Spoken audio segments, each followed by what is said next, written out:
السلام علیکم دوستو، آج ہم اس ماہ محرم کے مہینے کی فضیلت کو دیکھتے ہوئے اس مہینے میں ہونے والے شرک و بدعت پر غور کریں گے انشاءاللہ، کیونکہ آج کلمہ پڑھنے والوں نے جو اس بات کی گواہی دے چکے کہ اللہ کے سوا کوئی عبادت کے لائق نہیں، محمد صلی اللہ علیہ وسلم اللہ کے رسول ہیں، لیکن کر وہ کام رہے ہیں جس پہ انہوں نے اپنے بڑوں کو پایا تھا۔ آج زیادہ تر مسلمان اپنے باپ دادا کے دین پر عمل کر رہا ہے۔ جی ہاں، آپ نے بالکل صحیح سنا، اپنے باپ دادا کے دین پر عمل کر رہا ہے۔ آپ کو کڑوی لگے گی یہ بات، لیکن بڑے ٹھنڈے دل سے ذرا سوچئے کہ آپ کے باپ دادا نے آپ کو دین کے نام پر کیا سکھایا ہے۔ آج سوچئے گا، ہم سب کے گھروں میں آج ایک سے زیادہ قرآن موجود ہوں گی۔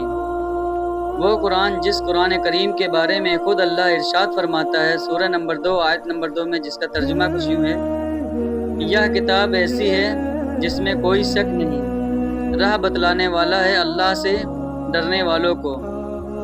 اور پھر اللہ نے خود اس کتاب کی حفاظت کی ذمہ داری بھی لے لی۔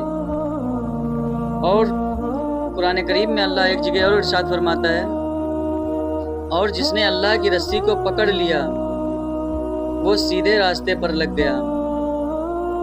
جب اللہ نے ہم کو یہ راستہ بتایا ہے، اللہ نے یہ نہیں کہا ہے کہ باپ دادا کے طریقے پر چلتے رہو۔ اللہ جانتا تھا کہ باپ دادا کے طریقے پر عمل کر کے لوگ گمراہی کی طرف بھی جا سکتے ہیں۔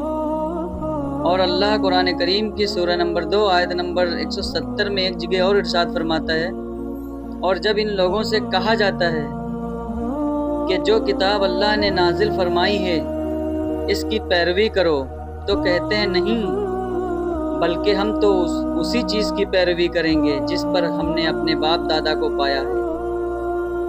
بھلا اگرچہ ان کے باپ دادا نہ کچھ سمجھتے ہوں اور نہ سیدھے رستے پر ہوں، تب بھی وہ انہی کی تقلید کیے جائیں گے۔ کیا آپ نے کبھی قرآن کو ترجمے کے ساتھ پڑھا ہے؟ اگر پڑھا ہے تو کمنٹ باکس میں ضرور بتائیں۔ اگر نہیں پڑھا ہے تو پڑھ کر غور کریے، کیونکہ رٹ کر پڑھ کر آپ کو ہو سکتا ہے ثواب مل جائے، لیکن ہدایت کے لیے آپ کو اس پر عمل کرنا پڑے گا، اور اس کے لیے آپ کو شرک و بدعت کو چھوڑنا ہوگا، غلط کو غلط کہنا ہوگا، غیر اللہ کے نام کی چیز کو چھوڑنا ہوگا۔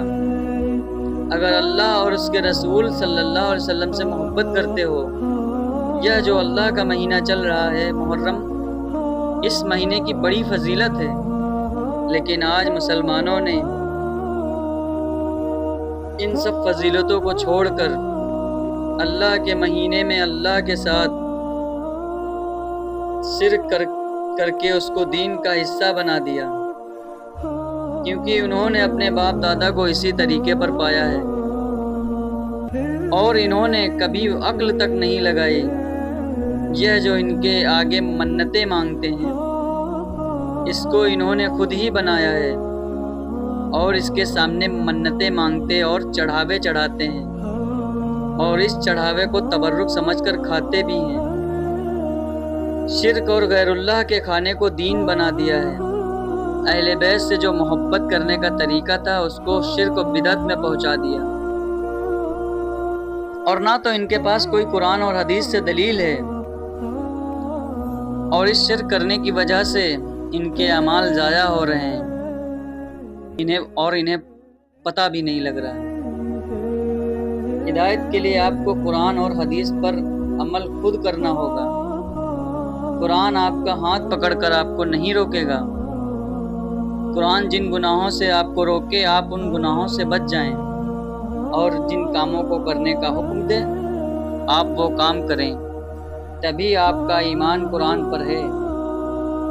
نہیں تو آپ زبان سے صرف کہہ رہے ہیں ہم قرآن کو مانتے ہیں، لیکن آپ نے ہمیشہ قرآن کے مقابلے پہ ترجیح دی ہے اپنے بزرگوں کی باتوں کو، اور کل قیامت میں خود اللہ کے نبی شکایت لگائیں گے اس امت کی۔ سورہ نمبر 25 آیت نمبر 30، اس کا ترجمہ کچھ یوں ہے: اور رسول اللہ صلی اللہ علیہ وسلم کہیں گے کہ اے میرے رب، بے شک میری قوم کے لوگوں نے اس قرآن کو بالکل چھوڑ دیا تھا، اور جب اللہ کے نبی اس قرآن کو چھوڑنے والوں کی شکایت کریں گے اللہ سے، آپ کے پاس کیا رہ جائے گا؟ فکر کریے اپنے اعمال کی۔ آج کے اس ویڈیو میں امید ہے انشاءاللہ آپ کو میری بات سمجھ آئی ہوگی۔ اس میں جو حق ہے وہ اللہ کی طرف سے ہے، اور اگر کوئی غلطی ہے تو وہ میری طرف سے، اور ہماری غلطیوں کو اللہ معاف کرے۔